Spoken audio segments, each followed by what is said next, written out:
Sheikhpura. Mix by Shailendra बाबू।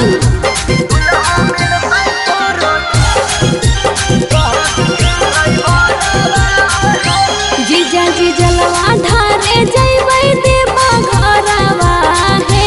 जीजा जी जलवा ढारे जइबै देवा घरवा है। दुल्हा मिलतौ तोरो ट्रक के ड्राइवरवा है।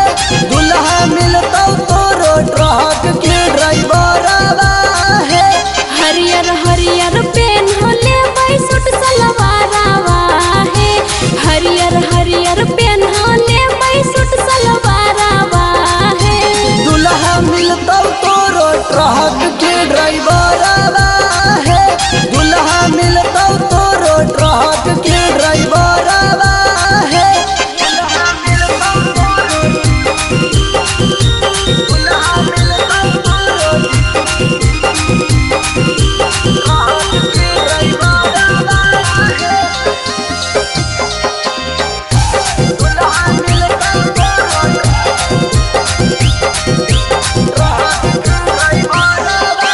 भोला के दुआरिया में औरजी लगइबै। मिसरियो लेके जाइबै बेदाम भी खिलइबै।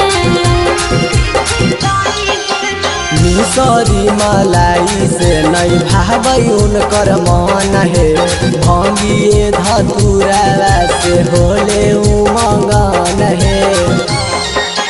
होते सवेरे संडे छोड़ देबै घरवा है। होते सवेरे संडे छोड़ देबै घरवा है। दुल्हा मिलतौ तोरो ट्रक के ड्राइवरवा है। दुल्हा मिलतौ तोरो ट्रक के ड्राइवरवा है।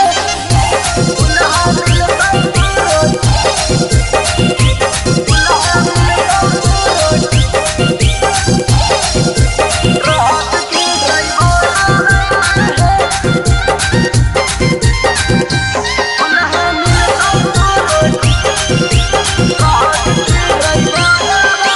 चाही ना नौकरिया वाला करे बढ़िया काम है।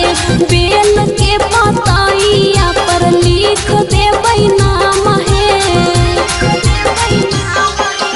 रौशन अमर जीत के इहे है विचार है। कंवरिया ला उठाए है, भगिया ला जगाए है। जीजा रविंदर लाता गल के एगो हरवा है। जीजा रविंदर लाता गल के एगो हरवा है। दुल्हा मिलतौ तोरो ट्रक के ड्राइवरवा है। दुल्हा मिलतौ तोरो ट्रक के ड्राइवरवा है। माँ प्रतिमा रिकॉर्डिंग स्टूडियो।